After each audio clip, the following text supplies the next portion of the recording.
Dar paso a nuestra tercera ponente, Karina Delgado. Leeré su hoja de vida para dar paso y su temática a tratar.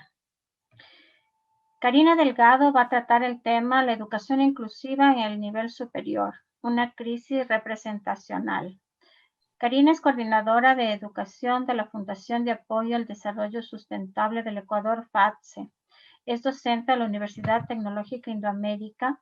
Es doctora en Pedagogía Aplicada de la Universidad Autónoma de Barcelona, máster en Gerencia Educativa. Ha realizado una propuesta de aplicación tecnológica para estudiantes con necesidades educativas especiales asociadas o no a la discapacidad en el contexto de emergencia COVID-19, con el Fondo de las Naciones Unidas para la Infancia, UNICEF, Rey Alegría, BID y el Ministerio de Educación del Ecuador. Ha dirigido y realizado diversos aportes al sistema educativo ecuatoriano en la implementación de proyectos a través de la Organización de Estados Iberoamericanos, OEI, y la Universidad Nacional de Educación, UNAE. Ha desarrollado docencia universitaria en varias disciplinas de grado y posgrado y en la asesoría de tesis. Posee una amplia producción científica asociada a la gestión socioeducativa, presentada en diversos congresos nacionales e internacionales, así como el aporte como par evaluador. Su ponencia versará en torno a la educación inclusiva y sus crisis representacionales basadas en las políticas y perspectivas de un estudio realizado en América Latina. Y nos compartirá también una alternativa de trabajo a todos los docentes.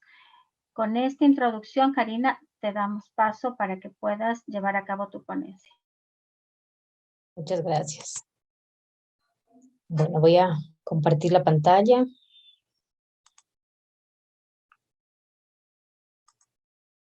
¿Estamos? ¿Ya dice comparte? Sí, ¿no? Sí, está claro. Sí.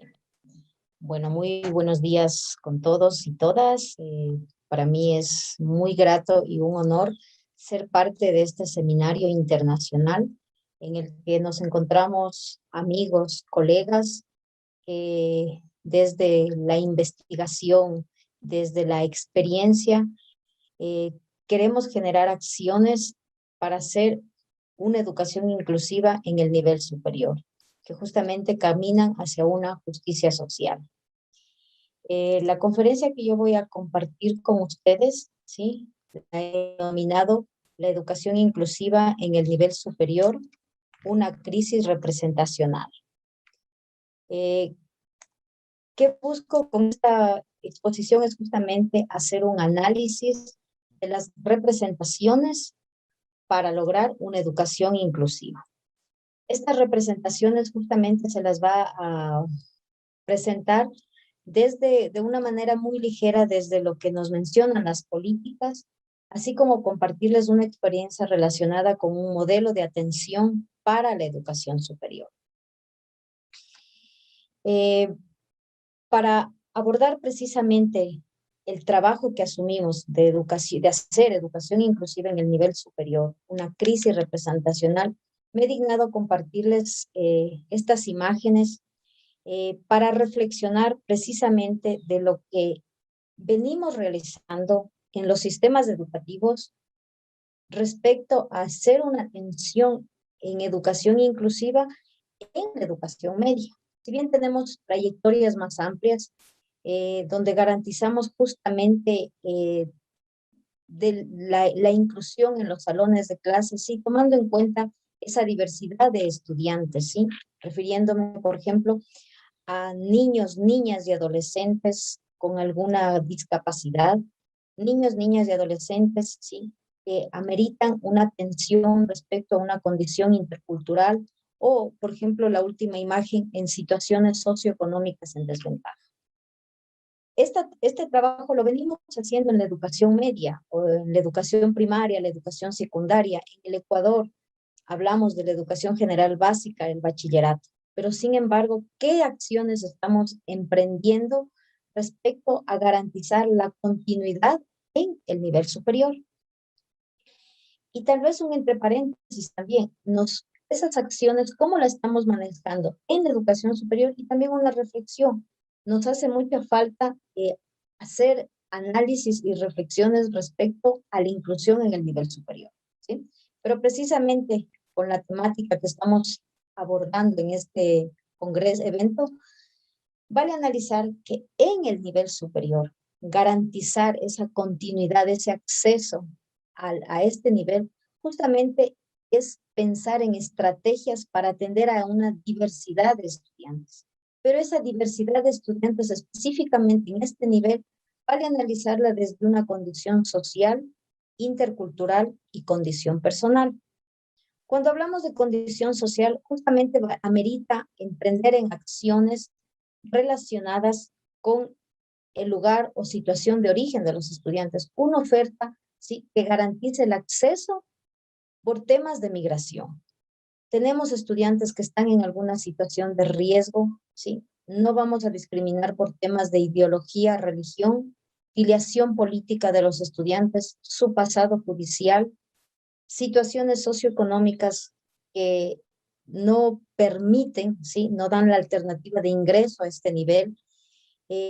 Lógicamente la emergencia sanitaria que precisamente desde esta virtualidad que estamos viviendo, cómo estamos garantizando a ciertos sectores en donde la conectividad no es posible y sin embargo amerita, sí, la educación superior. En temas de condiciones interculturales, precisamente garantizar el respeto a la diversidad, a la cultura, a la identidad. Y en condiciones personales para el nivel superior, pensar en qué alternativas vamos a ofrecer para garantizar la continuidad en estudiantes que presenten problemas de aprendizajes, estudiantes que presenten problemas orgánicos. Y aquí es precisamente que una parte de hablar de la inclusión, de abordar la inclusión, es analizar cómo vamos a trabajar, cómo vamos a garantizar esa continuidad en estudiantes que presenten una discapacidad o vivan alguna situación de enfermedad. Lógicamente también pensar, ¿sí?, en estudiantes con alguna dotación superior, orientación sexual y deportistas de alto nivel o rendimiento. Estas son las diferentes condiciones que las debemos abordar y pensar en estrategias para lograr y garantizar una educación inclusiva en este nivel. Sin embargo, yo me voy a permitir compartirles un estudio que hemos realizado desde hace algunos años con un colega, Joaquín Guaidín, en donde justamente hemos analizado lo que nos dicen las normativas respecto a la educación inclusiva. ¿Ya? Hemos realizado un estudio donde se analizan todas las leyes de educación superior y diferentes acuerdos donde se menciona justamente acciones relacionadas no precisamente con el término inclusión, ¿sí? Pero sin embargo se habla en estas normativas de hacer un trabajo de atención a estudiantes que presentan alguna discapacidad, estudiantes por su condición de origen social, temas de religión, orientación sexual, género, problemas de aprendizaje y situación de riesgo. Sin embargo, también desde diferentes épocas, ¿sí? Podríamos hablar de hace unos 15 años, 20 años, se hablaba, por ejemplo, de garantizar el acceso, ¿sí?, por una condición de discapacidad, y precisamente se hablaba algo muy específico como lo sensorial, lo motor y lo cognitivo. Sin embargo, se va avanzando y se analiza algunas ofertas para garantizar el acceso para, por ejemplo, pueblos indígenas y afrodescendientes, temas de género e inmigración, temas de interculturalidad y discapacidad, que es lo que actualmente se está nominando, ¿sí? Y hablar, inclusive ahora se menciona el tema de grupos poco favorecidos o vulnerables. ¿Sí? Está muy relacionado con esta nube que se comparte. A la vez, compartirles en una pequeña síntesis que las normativas en América Latina, si bien no precisan el nombre de la nominación de educación inclusiva o como nos mencionaba Nora, ¿sí?, no se está naturalizando el tema del término como tal, pero sin embargo sí se describe en las normativas justamente una educación basada en la responsabilidad social, la igualdad con todos los ciudadanos y ciudadanas, sin discriminación de ninguna índole y garantizar una inclusión social. Y a la vez, principalmente, los marcos normativos en la región nos hablan de que el nivel superior debe garantizar el acceso, la permanencia y egreso de los estudiantes. Esta terminología, si bien es planteada en las normativas, pero es un término que se lo viene manejando y se busca aplicarlo de manera permanente, ¿ya? Sin embargo, vamos a analizarlo, qué implica justamente el acceso, qué implica esa permanencia y ese egreso, y cómo lo estamos haciendo efectivo en la región, ¿sí? Y bueno, y también algo que se ha dado en la educación superior es que como parte de las políticas contra el racismo y toda forma de discriminación, se ha impulsado la creación de universidades indígenas en Colombia, en Brasil y Nicaragua. En Ecuador tenemos el proyecto de creación de esta universidad. Una reflexión respecto a justamente lo que nos describe la educación inclusiva, ¿sí? Esas diferentes condiciones, pero que deben estar relacionadas precisamente con garantizar el acceso, la permanencia y egreso. Cuando hablamos de acceso, en el estudio realizado sobre lo que mencionan las normativas en educación superior, justamente, por ejemplo, se plantea únicamente 80 artículos, ¿sí?, que hacen referencia a garantizar ese acceso dentro del nivel superior. Pero sin embargo, en una lectura, en las mismas normativas, por ejemplo, hay 8 artículos que hacen una referencia muy sencilla respecto a garantizar esa permanencia de los estudiantes. Y hay 28 artículos que nos referencian garantizar el egreso de los estudiantes. Algo alarmante, y que es por eso que a lo mejor incluso a lo largo de este evento, de estos eventos, de estas sesiones que se han dado durante 3 jornadas, justamente se ha venido abordando sobre que en realidad la educación superior es excluyente, ¿ya? Y es precisamente, lo he señalado con tomate, que precisamente garantizar esa permanencia de los estudiantes es algo en lo que debemos trabajar a mayor profundidad. Las normativas igual, no lo mencionan. Es precisamente en analizar esas diferentes estrategias, las diferentes metodologías, que como docentes, como academia, garanticemos y logremos los aprendizajes de los estudiantes tomando en cuenta esta diversidad, ¿ya? Lógicamente vale pensar en esas diferentes ofertas que se deben generar, ¿sí? Pero es justamente pensar en esas metodologías. Hoy en día, por ejemplo, Ingrid nos ha mencionado el diseño universal que garantiza la accesibilidad, tanto en lo físico, pero también el diseño universal para el aprendizaje. Pueden ser como estrategias para trabajar y garantizar esa permanencia. Entonces, como academia, nos falta pensar en esa permanencia y en ese egreso para este nivel.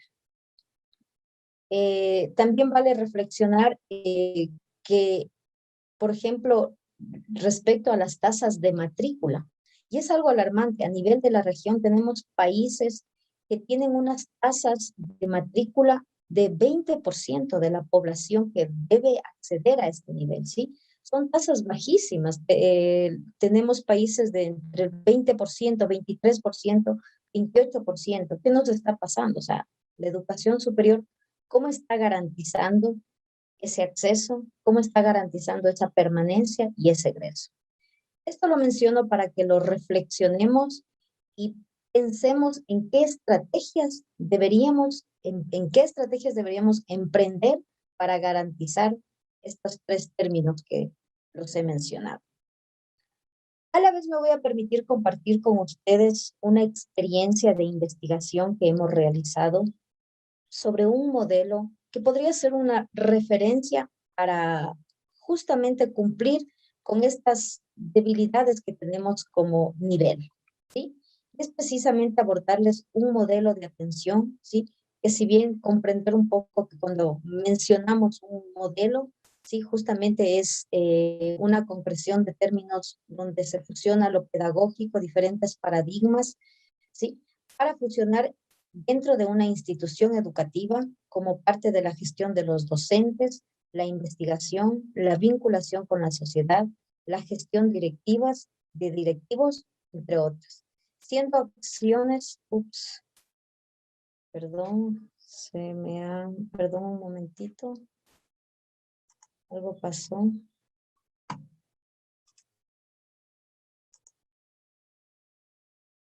¿Ya? ¿Está bien, Yadi, la pantalla? Sí. ¿Sí? Les compartía la conceptualización de lo que es un modelo. Justamente es pensar en toda esa gestión de la docencia, la investigación, la vinculación, la gestión de directivos para generar proyectos educativos como parte, en este caso, del nivel de educación superior. Y es precisamente un modelo que comparto,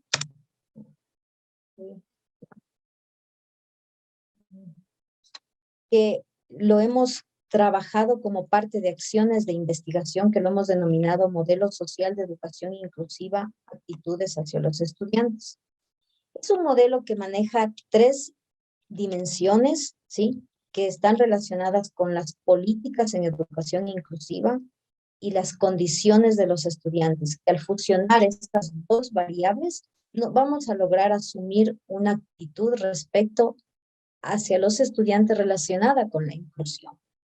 Y justamente estas 3 variables, ¿sí?, en cuanto a las políticas en educación inclusiva, abordan justamente todo lo que hemos mencionado en esta exposición, ¿sí? Es justamente abordar lo que nos dicen las normativas, qué políticas tenemos internas como instituciones de educación superior, llegar a comprender claramente lo que implica hacer una educación inclusiva, así comprender lo que es la educación inclusiva y garantizar como instituciones de educación superior esas medidas de accesibilidad relacionadas con infraestructura, mobiliario y equipamiento. Otra variable que menciona y que la hemos trabajado como parte de este modelo en algunas intervenciones es justamente abordar esa diversidad de estudiantes. ¿Cómo lo estamos trabajando? ¿Sí? ¿Con qué diversidad estamos atendiendo dentro del nivel de educación superior? Está relacionado con las condiciones sociales, interculturales y personales de los estudiantes. ¿Ya? Y finalmente, la última variable que había mencionado que tiene que ver con actitudes hacia los estudiantes, que justamente está relacionado con el trabajo que asumimos como es con esa gestión docente, con el trabajo de caminar hacia los logros en los estudiantes, y es justamente abordarla desde una cultura inclusiva como parte de la gestión pedagógica curricular, en donde justamente se debe analizar el trabajo que asumimos como docentes, tomando en cuenta esas diferencias. Y precisamente también un poco llegar a comprender el rol que asumimos como docentes, cómo lo estamos trabajando, y a lo mejor un poco analizar esas fortalezas y debilidades que tenemos para emprender en nuevas acciones y garantizar no solo el acceso, sino esa permanencia de los estudiantes como parte del nivel de educación superior. Estas 3 variables que les he compartido justamente desarrollan, sí, si bien una serie de indicadores que les he mencionado, sí, pero a la vez se constituyen en un referente para el trabajo que asumimos como parte de una institución de educación superior, sí, que es lo que visualizamos aquí como un referente, y justamente como experiencia de este modelo, lo hemos aplicado en algunas instituciones de educación superior en el Ecuador, y que relaciona las 2 primeras variables que como ustedes las visualizan aquí, que es la que se evidencia con color morado, que son las políticas en educación inclusiva, y conocerla, aprender a identificar esa diversidad de estudiantes que tiene que ver con las condiciones de los estudiantes. Si fusiono estas 2 variables, voy a asumir una actitud hacia los estudiantes, ¿ya? Y una actitud que justamente sea de trabajar ante esa diversidad. De las experiencias de haber aplicado este modelo, bueno, les comentaba, lo hemos aplicado en 3 universidades en el Ecuador, 2 universidades estatales y una particular, Y, por ejemplo, nos llegó a dar cuantitativamente un índice, ¿sí?, de qué tan efectiva es esa gestión en inclusión, ¿sí? Y los puntajes obtenidos oscilaban entre un 60% a un 69%. Hay un trabajo de inclusión. Sin embargo, hay podríamos decir, un 30-35% que se debe complementar como parte de esta intervención, ¿sí? Y bueno, también se ha analizado cómo es el porcentaje de desempeño del modelo, ¿sí? Que son los porcentajes que se visualizan que en sí el modelo tiene una efectividad, ¿ya? Pero lo más importante es conocer esas puntuaciones de este índice de efectividad, en donde justamente los porcentajes que complementan a esta efectividad justamente son un llamado de atención para ver cómo podríamos actuar y fortalecer el trabajo de las universidades e incluso ahí fortalecer a través de a lo mejor nuevas ofertas, porque a lo mejor, ¿sí?, no estamos llegando con la cobertura que amerita y aquellos sectores en donde se necesita a lo mejor otras alternativas y lograr ampliar la cobertura de este nivel. Eh, ups. Para concluir, yo simplemente quiero compartirles que si bien, bueno, se han hecho análisis muy profundos de la terminología como tal, pero si caminamos hacia una educación inclusiva, consideramos que justamente eso se constituye en un principio de cambio para todos los sistemas educativos. Mil gracias por su atención y muchísimas gracias.